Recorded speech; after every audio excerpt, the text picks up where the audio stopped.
Continue कर सकते थे, लेकिन आपने उससे एग्जिट किया। मैंने ज्वाइन किया प्रोफेशन, तो मेरे पास दो चॉइस थी कि या तो छोड़ के वापस चला जाऊं, और दूसरा था कि अब मेरे पर कोई चॉइस नहीं, I have to be very successful.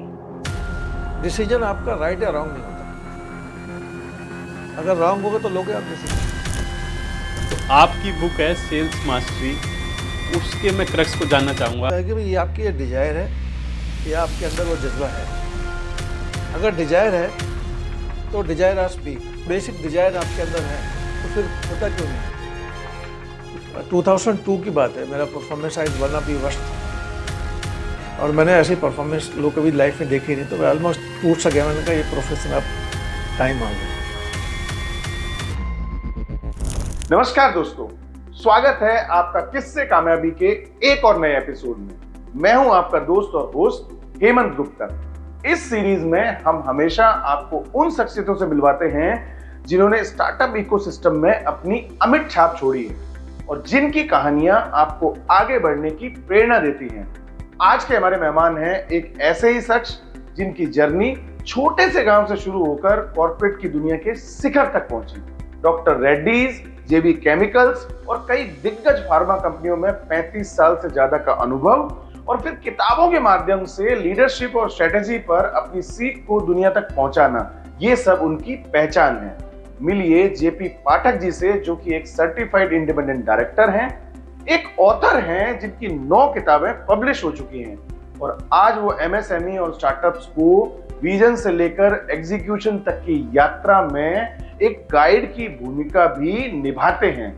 इस एपिसोड में आप और हम जानेंगे कैसे एक गांव के साधारण परिवेश से निकलकर पाठक जी ने भारतीय फार्मा इंडस्ट्री में अपनी छाप छोड़ी। उनकी किताबों के जरिए हमें कौन से लीडरशिप और स्ट्रेटेजिक लेसन मिलते हैं, और स्टार्टअप के लिए सेल्स, टीम बिल्डिंग और एग्जीक्यूशन पर कुछ नए सूत्र भी जानेंगे।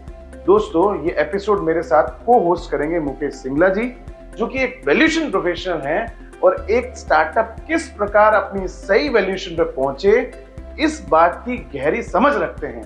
तो दोस्तों, आइए बिना किसी देरी के शुरू करते हैं आज की बातचीत जेपी पाठक जी के साथ, ओनली ऑन किस्से कामयाबी के इस शो पर।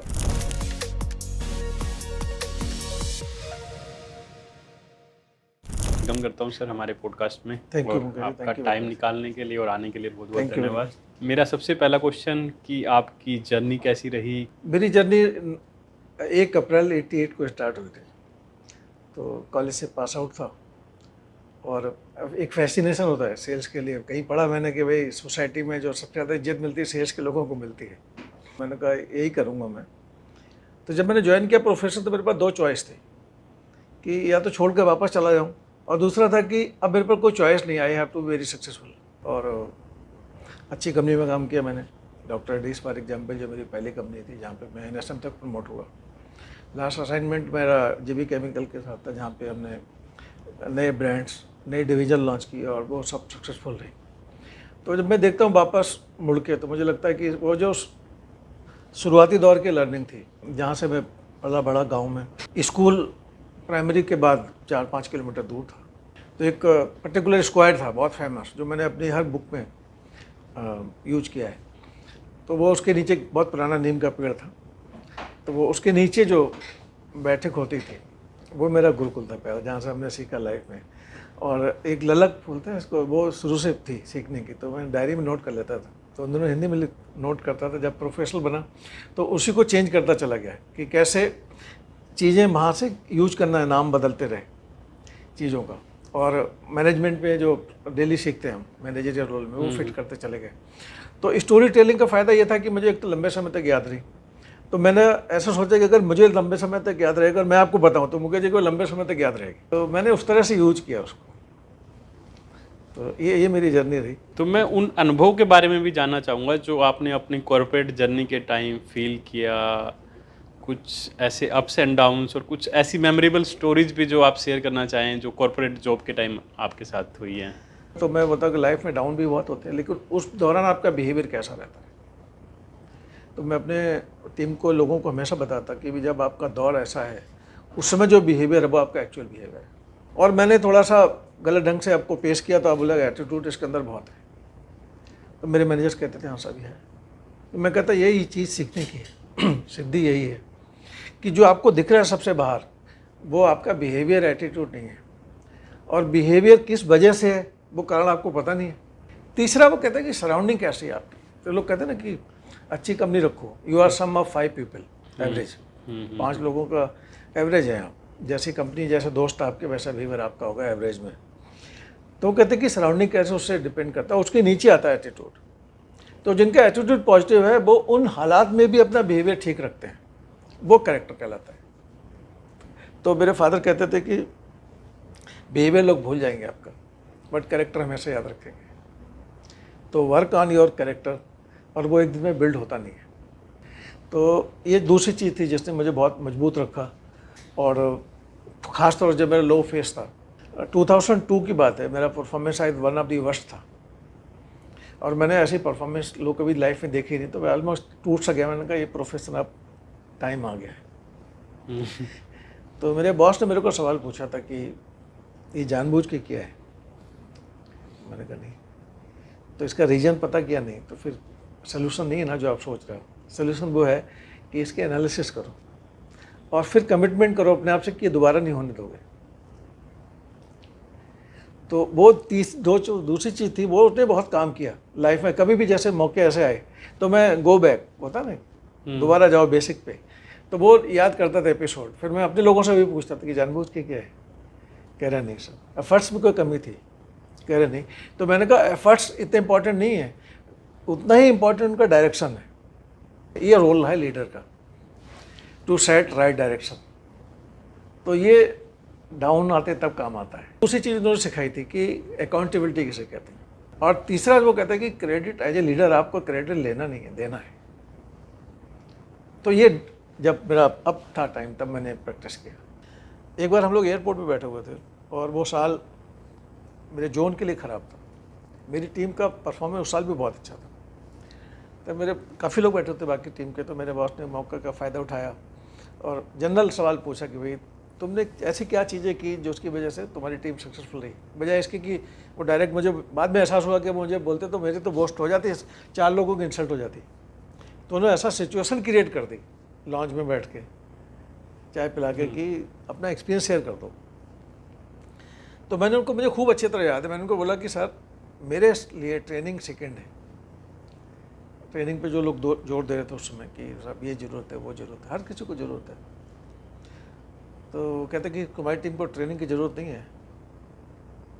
मैंने कहा सर ये मैंने बोला ही नहीं।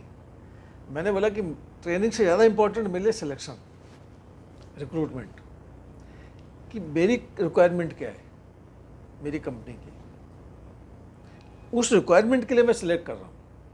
तो वही क्वालिटी इस बंदे में है तो मैं सिलेक्ट करूँगा, नहीं तो नहीं। उसका बायोडाटा कितना भी इम्प्रेसिव हो, वो कितना भी इन्फ्लुएंस कर दे मुझे उस दौरान, पर मैं नहीं होता। मैं रिक्वायरमेंट देखता हूँ कि जैसे वो कहते क्या चीज़ें हैं, वो मैं उनको बताता कि बहुत बेसिक चीज़ें मैं देखता हूँ कि ये डिसीजन कैसे लेता है। हालात अच्छे हैं, हालात ख़राब हैं तो डिसीजन बदलता है या एक सा रहता है। कंसिस्टेंसी कितनी है इसकी, अकाउंटेबिलिटी की फीलिंग है भी नहीं है। टीम में बिलीव करता है कि आई यूज करता है ज़्यादा, ऑब्जर्वेशन में रहता है। और जब वो रिक्रूट हो जाता है, सिलेक्ट हो जाता है बंदा, तो मेरा काम शुरू होता है वहाँ से। तो मेरा इंडक्शन सेकंड प्रोसेस है। जितनी भी मैं स्टार्टअप कंपनियाँ हैं या कंसल्टिंग जहाँ पे मैं करने को कोशिश करता हूँ, देता हूँ, तो उनको भी तो 4-5 चीज़ें ज़रूर बताता हूँ कि भाई आप जो सोचते हो वो सब अच्छा है, बट क्यों सोचते हो बताओ मुझे। क्यों का जवाब मुझे मिल जाएगा तो मैं आपको हेल्प कर सकता हूँ। क्या मैं कुछ भी हेल्प नहीं कर सकता हूँ, क्योंकि हर आदमी सब कुछ कर सकता है, सब करना चाहता है, बट क्यों करना चाहते हो बताइए। उसी दौरान एक अनाउंसमेंट होता है कि बोर्डिंग गेट चेंज हो गया। अब मैं बात कर रहा हूँ, लोग अपना बैग पैक करके उसमें जल्दी में होगी। अब कहाँ पे गया आपका डिस्कशन पूरा। तो फादर ने, वो मेरे बॉस ने वहाँ पे बोला था कि ये चीज़ आपने नोट की। मैंने कैसा, मेरे फादर ने बहुत पहले बताया था कि एक जो बोलते हो और लोग जो सुनना चाहते हैं आपको, दोनों में फ़र्क है। ये सुनना नहीं चाहते। तो मैं तो सेटिस्फाई हो जाऊँगा, मैंने बोला, बट इसका रिजल्ट नहीं मिलेगा। So then he continue that discussion in aircraft also. जब मैं लैंड हो गया नेक्स्ट डे, एकदम फिर पूरा सेशन रखा, एक दिन आधे घंटे का, कि नहीं अगर ये चीज़ ज़रूरत है then it should go like it should go. तो वो बहुत काम है चीज़। जॉब कंटिन्यू कर सकते थे लेकिन आपने उससे एग्जिट किया, तो आपका एग्जिट करने का कोई रीज़न रहा या कोई आपका कोई और डिसीजन था जो चीज़ आप परस्यू करना चाहते थे? जब मैं प्रोफेशनल ज्वाइन करने जा रहा था, फादर ने मेरे को बोला कि ज्वाइन करना है करो, मुझे प्रॉमिस करो कि 45 साल की उम्र में रिटायरमेंट ले लोगे। ओके। तो जोश में मैंने बोल दिया कि मैं, जब मैं जॉब ज्वाइन किया तो मुझे लगा मेरी 800 रुपये की सैलरी है और शादी हो गई है तो क्या करूँगा मैं। लेकिन चूंकि मैं उनको कमिटमेंट दे के आया था फादर को, तो मैंने उसके लिए बहुत मेहनत की। मतलब एक अर्निंग और सेविंग पैरेलल, मतलब कि आप खाने पीने में, कपड़े पहनने में कंप्रोमाइज़ कर लो बट सेविंग में ना हो। और मुझे बहुत खुशी होती है इस बात की आज बताते हुए कि जब मेरी एज 45 साल लिख दी थी, मैंने रिटायरमेंट उस दिन अनाउंस कर दिया। 3-4 दिन घर बैठे तो वाइफ ने कहा चलो गांव चलते हैं, माँ के पास गया। तो माँ जी ने कहा कि ठीक है, तुमने अपने पिताजी की कहना माना। मैंने कहा वे कहना है मेरा मानो, जब तुम्हारी बेटी सेटल हो जाए तब छोड़ देना। तो दोबारा मैंने फिर जॉब ज्वाइन की। और जब मैंने अभी भी 3 साल पहले अनाउंसमेंट अपनी रिटायरमेंट के से पहले अनाउंस किया था, तो एक अंदर मेरे अंदर था कि जो भी समाज ने मुझे दिया है, सोसाइटी ने मुझे दिया, मुझे वापस करना चाहिए। नहीं तो जो भी सीखा है इन 35 सालों में साथ ही चला जाएगा। तो मेरे को एक था कि किताब लिखूँगा, और एक किताब लिखने की मेरी इच्छा थी कि मैं अपना एक्सपीरियंस लिखूँ, जो मैंने आपसे बताया, जो एग्जाम्पल्स दी। तो आपकी टोटल 9 बुक्स हैं। बुक्स के बारे में भी थोड़ा थोड़ा ब्रीफ, और जो उसमें जो भी आप लेसन देना चाहें ऑडियंस के लिए, उनको मतलब की इनपुट्स मिल जाएं कि भी इस बुक से क्या इनपुट है, क्या अपनी लाइफ में यूज़ कर सकते हैं उसमें से। मैंने पहले किताब लिखी थी कि the one thing that will make you an effective leader. जब मैं ये किताब लिखने लगा तो मुझे लगा कि ये किताब में शायद ये पूरा नहीं कर पाऊँगा एक्सपीरियंस। तो मैंने फिर वो दूसरी किताब लिखी, how to go beyond strength. Strength पता कर लिया, अब क्या करोगे उसका, यूज नहीं कर रहे हो। तो दूसरी किताब में कोशिश की मैंने कवर करने की कि वो स्ट्रेंथ को यूटिलाइज कैसे कर सकते हो आप सिचुएशन के हिसाब से। ये नहीं कि मैंने आपको बताया और आपने जाके करना। तो कई किताब मैंने ज्ञान नहीं बांटा है, अपना एक्सपीरियंस शेयर किया है कि मेरा एक्सपीरियंस ये रहा और ये आउटकम रहा। फिर लिखते लिखते याद आया कि मैं अकेले कुछ कर सकता हूँ क्या, नहीं तो उसके लिए टीम चाहिए होगा। तो मैंने फिर लिखा राइजिंग टुगेदर। वो जब बनने लगा कि भाई आपको टीम को लेकर चलना है, तो टीम बनाएं कैसे, तो टीम है क्या, ये मैंने वहाँ से डिफाइन किया है कि एक आदमी 4-5 लोगों को इकट्ठा कर लेता है, टीम है क्या। आपने भी देखो शादी में बैंड वाले, अच्छा आधे के तो वो बचते ही नहीं हैं लेकिन उसका स्टेमिना देखो, स्ट्रेंथ देखो, उसकी क्वालिटी देखो, इंथुसियाज्म देखो, जो भी आप देखना चाहते हो वर्ड यूज़ करके, वो लगा हुआ जो उसके साथ। तो वो कहते हैं ये है टीम। और ये जिसके अंदर घुंघरू नहीं पड़ेगा, आवाज़ उतनी कर रहा है, शोर उतना ही कर रहा है, ऐसा महसूस करा रहा है, तो इसके पीछे ये आदमी है या उसका जो लीडर है, जो डायरेक्शन दे रहा है। तो ये मैंने स्टोरी यूज करके दूसरी किताब में लिखा था, राइजिंग टुगेदर। तो मैंने वहाँ से वो सीखा, फिर एक दिमाग में क्लिक कर गया कि वो वहाँ खड़ा हुआ है, 25 लोग वहाँ में और 50 बाराती हैं बीच में, तो कम्युनिकेट कैसे कर रहा है। कुछ ना कुछ तो वर्ड होंगे जो समझ जाता है उसकी आंखें देख के, उसका एक्सप्रेशन देख के, चेहरा देख के।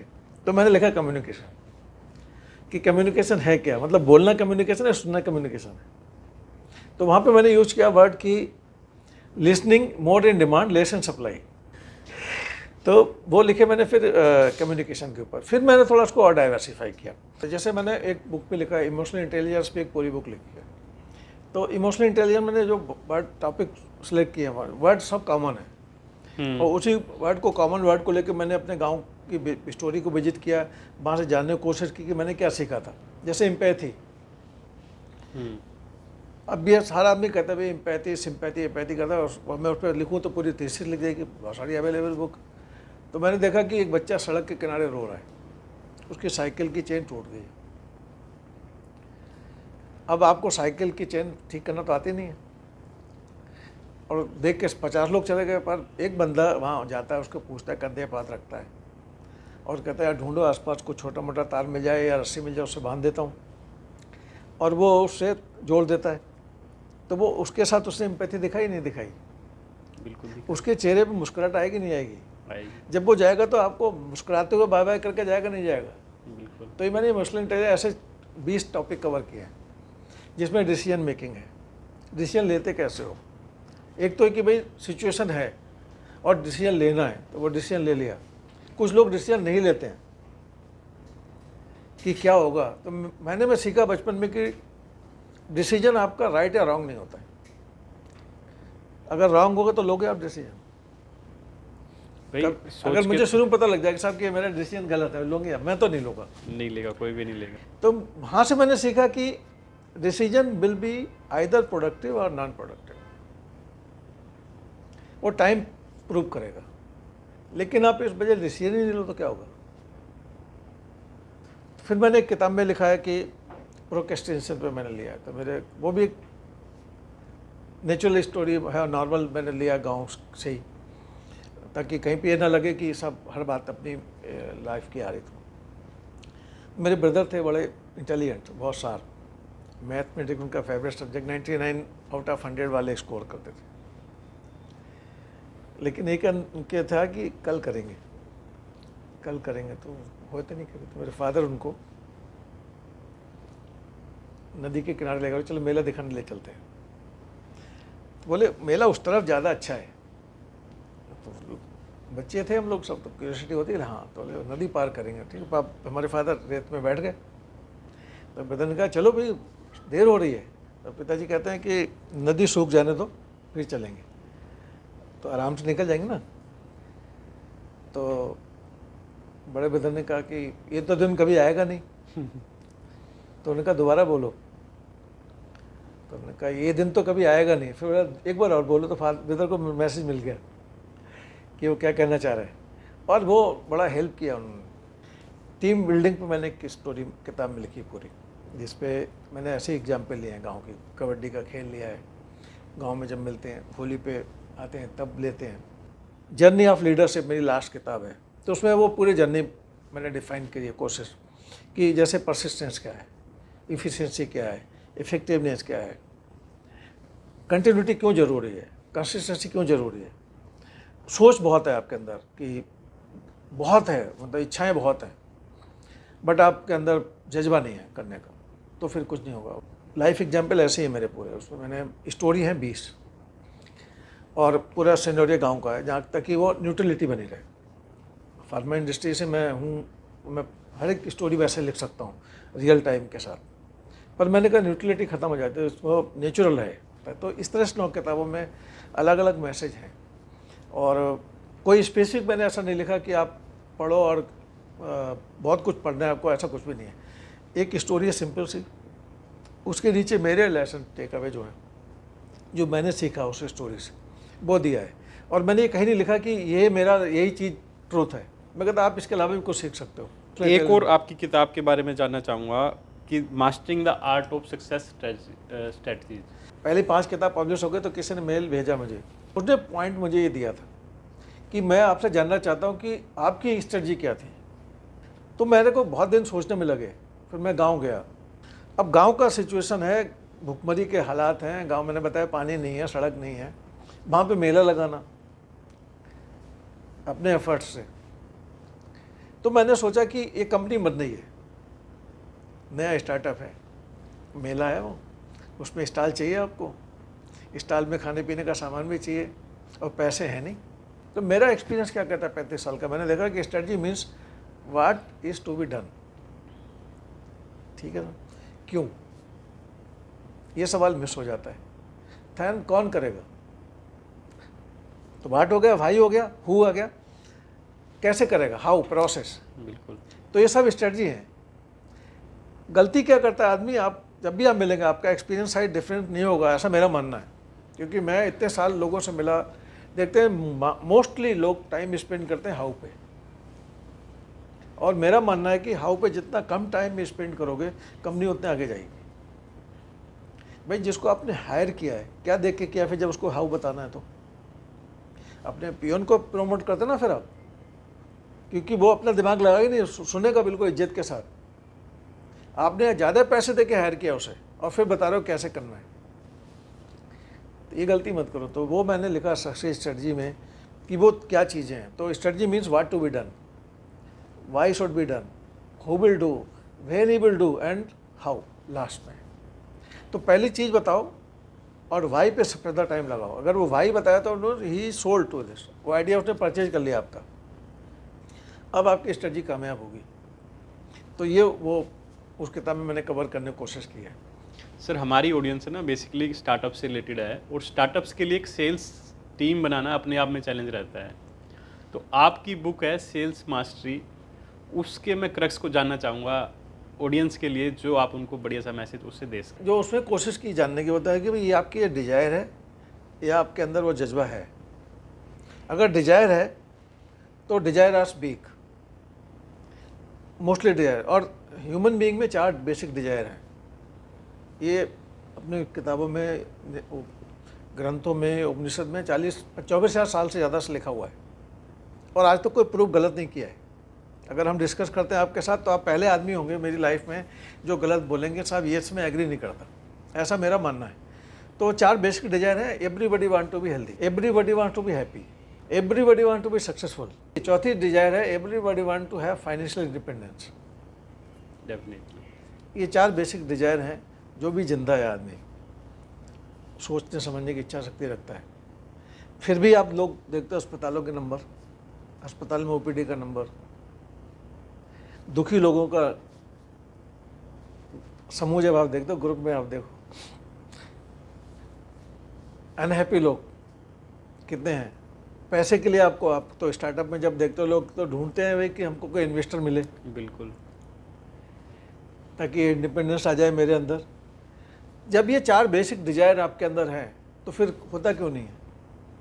Because desires are weak. जैसे शुरुआत में आपने सवाल पूछा और मैंने बोला कि जब डाउन आता है तो ये इच्छाएं जो हैं और कमज़ोर हो जाती हैं। लेकिन जिसके अंदर विल है, करने का जज्बा है, जोश है, उमंग है, वो करना चाहता है, वो रास्ता ढूंढ लेता है।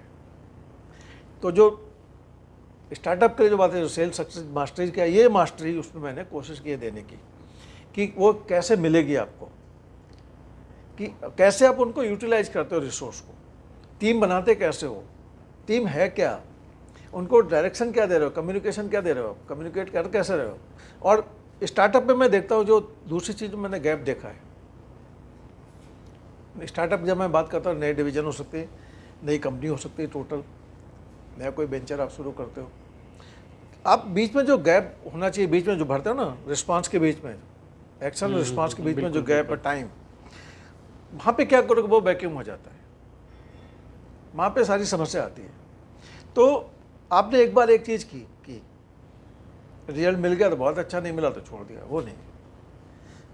कितनी बार रिपीट कर रहे हो, कंसिस्टेंटली कर रहे हो। अगर आपकी स्ट्रेटजी छोटी सी भी है, बार रिपीट करते हो तो आपकी पहचान बन जाती है, वो स्ट्रेटजी है। तो स्ट्रेटजी को, और सेल्स मास्टरी जब मैंने बात की, तो जो स्ट्रेटजी को इम्प्लीमेंट करके आप कंसिस्टेंटली करते हो, वो आपकी मास्टरी हो जाती है। तो एक सवाल था कि प्रैक्टिस मेक्स थिंग्स परफेक्ट। हाँ, तो मैंने उसको चेंज किया। मैं कहा नहीं, प्रैक्टिस मेक्स थिंग्स परमानेंट। आप जो कर रहे हो परमानेंट हो जाएगा आपकी लाइफ में। आपको कोई फिर बोले गलत मानोगे नहीं, आप प्रूव करके दिखा दोगे उसे, क्योंकि वो आपके दिमाग में परमानेंट हो गया। तो जब परमानेंट करना है तो सही चीज़ प्रैक्टिस करो, और सही क्या है या गलत क्या है फिर वो उस कॉन्टेक्स्ट के ऊपर डिपेंड करता है। तो फिर वो रिस्पांस क्या है, कम्युनिकेशन में जब मैंने लिखा कि communication mean the response you get, तो वो शुरू में पता है आपको क्या करना है, क्या चाहिए, और नहीं मिला तो क्या करोगे आप, वो आपका बिहेवियर। तो बेसिकली आपकी बुक्स को सीक्वेंस से ही रीड किया जाए ताकि वो पीछे के कंसेप्ट क्लियर होते जाएं और आगे की चीज़ें समझ में आ जाए। हाँ, एक तरीका ये है जो आपने टच किया, मैंने बाद में सोचा था, क्योंकि जब मैं लिख रहा था तो दिमाग में आया कि ये टॉपिक इसमें कवर होना चाहिए। क्योंकि मैंने ये भी फील किया कि आपने एक एक करके लिखी है, एक प्रॉब्लम का सोल्यूशन दे दिया, जब आपको दूसरी प्रॉब्लम तो उसके बाद ही समझ में आई है और उसके बाद ही उसका सोल्यूशन। हाँ, तो अब जैसे मान लो किसी को पूरी किताब बिना पढ़े नहीं पता लगे इस किताब में क्या, जैसे आपने तो पूछा कि पर्टिकुलर किताब का नाम लेकर मैंने जनरल दिया। अब जब कोई पढ़ेगा तो बोले साहब ये तो पहले किताब में भी था, तो सिचुएशन अलग थी, कंटेक्स्ट अलग था, एग्जाम्पल अलग थी, इस तरह की। तो ये बात सही है। अगर आपको मतलब कोई आदमी स्टार्टअप करता है, मेरी 9 किताब पढ़ ले, तो मैं ऐसा कॉन्फिडेंस नहीं बोलता कि साहब और कुछ करने की जरूरत नहीं है, तो कभी नहीं हो सकता, बट एक डायरेक्शन जरूर मिल जाएगी क्या नहीं करना है, लेकिन वो एक अच्छा इंसान तो बन ही जाएगा। हाँ, ये गारंटी है। तो सर जैसे मैं आपकी देख रहा हूँ, आपकी सारी किताबें पास्ट के एक्सपीरियंस के बेस पे है और आपकी सारी स्टोरी उस टाइम की है जब इवन कंप्यूटर भी नहीं था, और आज की डेट में एआई का इतना बड़ा ट्रेंड हो चुका है और आज की डेट में लोग एआई को यूज करके अपनी sales strategy and marketing strategy develop कर रहे हैं। तो आप इसको कैसे देखते हैं और इसको कैसे एनालाइज करते हैं कि आपकी स्टोरीज को आज की डेट में कैसे लिंक किया जाए? ख़ासतौर से मैं उसको दो तरीके देखता हूँ, एक तो कंपनी के ओनर की तरफ से और एक सेल्स के बंदे की तरफ से। अब मेरा रिस्पॉन्स जब मैंने शुरू किया तो उसमें पेपर रिपोर्टिंग होती थी, बिल्कुल। कंप्यूटर तो राजीव गांधी की बात सुना था, उससे पहले तो था नहीं। तो आज अगर किसी को पेपर रिपोर्टिंग बोलो नहीं करेगा। देखिए बोला कि दुनिया में जी रहा हूँ।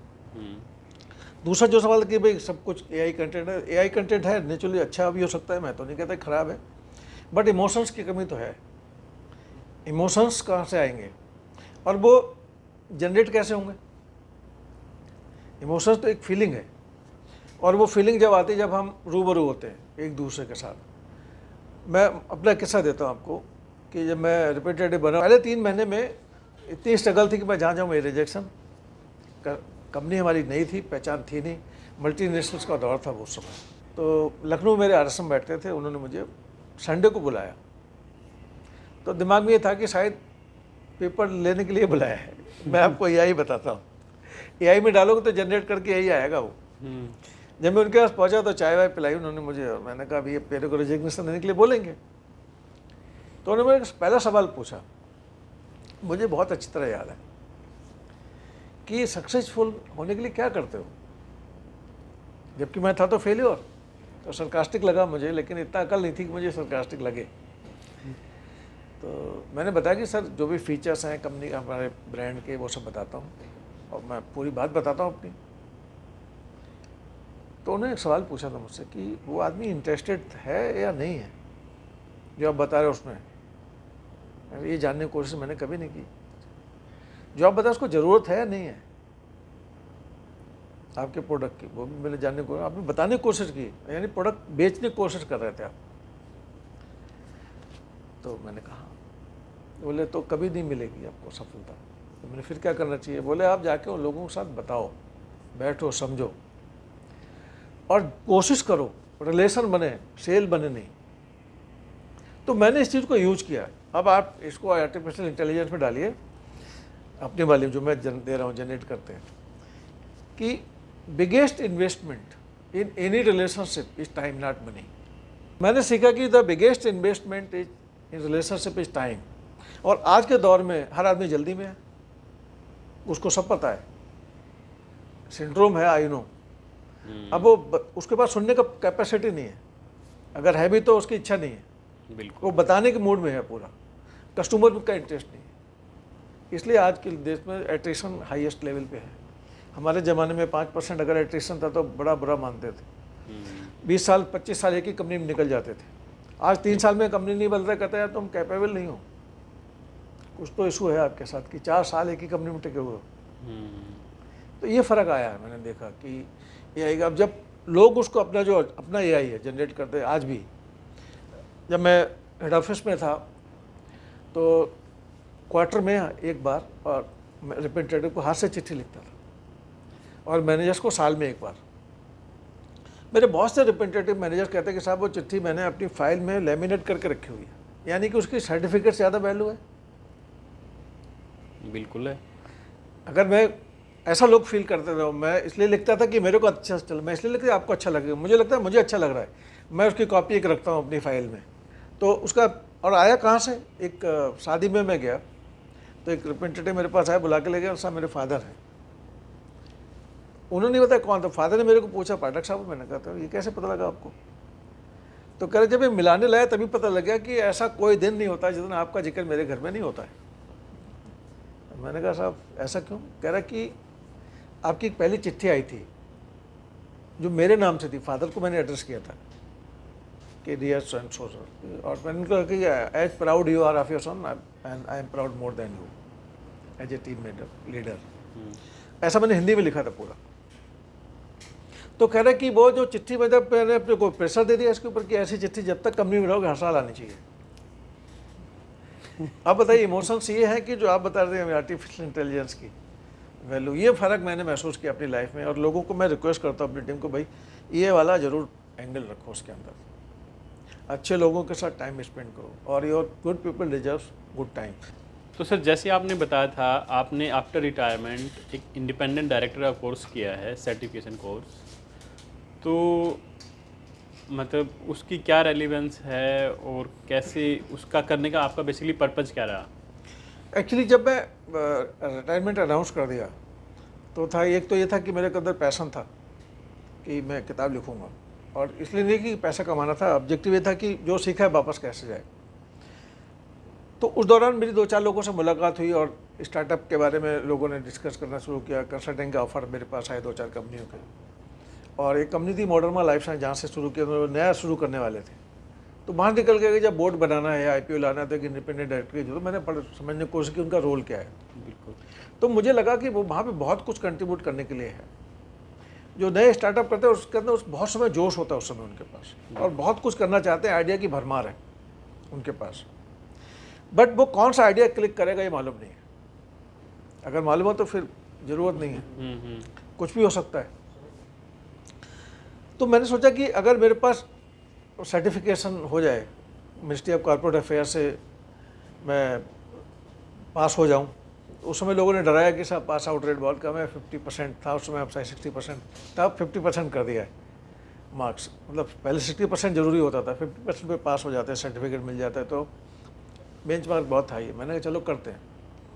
तो मैंने वर्कशॉप अटेंड की, सेशन लिए, पूरे अटेम्प्ट किया, पहले बार में मैं पास हो गया अच्छे नंबर। तो मुझे लगा कि मैं शायद बड़ा कंट्रीब्यूट कर सकता हूँ उन कंपनी जो बड़ा बनना चाहते हैं, क्योंकि लाइफ में 3 चीज़ें मैंने सीखी, 2 आपके साथ शेयर की, तीसरी मैं बताता, बहुत इंटरेस्टिंग है वो, कि हर आदमी को मालूम है क्या करना है। मैं अगर आपसे पूछूं कि 2 चीज़ें बताओ क्या नहीं करोगे, तो स्ट्रगल शुरू हो जाती है। 1-2 तो बता देता आदमी फ़ौरन, और तीसरे के बाद बहुत लंबा ब्रेक आता है, पॉज आता है। और मैं सोचता हूँ कि एज ए इंडिपेंडेंट डायरेक्टर अगर किसी कंपनी में हो तो मैं शायद मैनेजमेंट को हेल्प कर सकता हूँ कि आप क्या नहीं करोगे। अंग्रेजी में ट्रेड ऑफ बोलते हैं कि भाई ट्रेड ऑफ लेंगे हम, वो लेना जिसको आ गया वो बहुत सुपर हिट हुआ। अब मैं फार्मा की इंडस्ट्री के देखता हूँ आज कि जो बड़ी कंपनियां, टॉप के 5 कंपनियों के, मैं बताता हूँ उन्होंने क्या नहीं किया, इसलिए वो बड़ी है। जिस कंपनी ने भी सब कुछ करने की कोशिश की, जिस आदमी ने सब कुछ करने को, वो कुछ नहीं कर पाया। तो एज मेरा कोर पर्पज ये था कि एक तो स्टेक होल्डर का जो इंटरेस्ट बरकरार रहे, वो तभी रहेगा जब मैं मैनेजमेंट का इंटरेस्ट बरकरार रखूँ, और मैनेजमेंट का इंटरेस्ट प्रॉफिट में है, नो डाउट, सब कंपनी इसलिए बनाते हैं, सस्टेनेबिलिटी है, ग्रोथ कंटिन्यूअस रहे, बट लोगों का विश्वास रहे। तो अगर लोगों का विश्वास आपने जीत लिया तो बाकी चीज़ें साथ में आएंगी। तो उसके लिए मुझे लगता है कि एज ए इंडिपेंडेंट डायरेक्टर बहुत बड़ी रिस्पॉन्सिबिलिटी है, उनका कंट्रीब्यूशन हो सकता है जब वो उसके साथ इन्वॉल्व हों, चीज़ों को समझने की कोशिश करें, उनकी स्ट्रेंथ क्या है, उस स्ट्रेंथ को लिवरेज कैसे करें, क्या गैप है जो आइडेंटिफाई करें हम, और उसको ब्रिज करने के लिए भी हेल्प भी करें, सपोर्ट भी करें। तो इन 3 चीज़ों को ध्यान में रखते हुए मैंने वो सर्टिफिकेशन कोर्स किया था। और मैं देखता हूँ कि अगर कोई इस तरह का बोर्ड आता है जो उसकी ज़रूरत है, मैं 35 साल मैंने इंडस्ट्री में लगाया, जब मैं sales, marketing, human resource, behaviour का मेरा जो कोर स्ट्रेंथ रही है, तो मुझे लगता है बहुत काम आ सकती है आगे ले जाने में उनको, कि स्ट्रेटजी है, एग्जीक्यूशन की कमी। फिर एग्जीक्यूशन मैंने बताया कि एक बार कर देना एग्जीक्यूशन नहीं, उसको रिपीटेडली कैसे करते हो, कोर्स करेक्शन कैसे लेते हो, टीम कैसे बनाते हो, कम्युनिकेशन क्या रहता है। तो ये एक तो ये कि हर क्वार्टर एंड होता है तो एक कॉर्पोरेट कम्युनिकेशन जाती है, और रिचुअल की बात नहीं कर रहा मैं, कह रहा कि वो कम्युनिकेशन पढ़ता है आपका स्टेक होल्डर, और उसको एक्साइटमेंट आता है कि यस ये कंपनी का प्लान है। तो I am talking about that.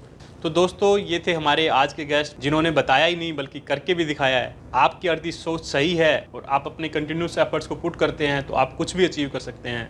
आप भी अपनी स्टार्टअप जर्नी को कंटिन्यू रखिए, आपको एक दिन सफलता जरूर मिलेगी। हम इस पॉडकास्ट को यहीं विराम देते हैं। मैं मुकेश सिंगला, एक वैल्यूएशन प्रोफेशनल, फिर मिलूंगा आपको अगले एपिसोड में नई सक्सेस के साथ। तब तक के लिए आप स्वस्थ रहिए, खुश रहिए। धन्यवाद।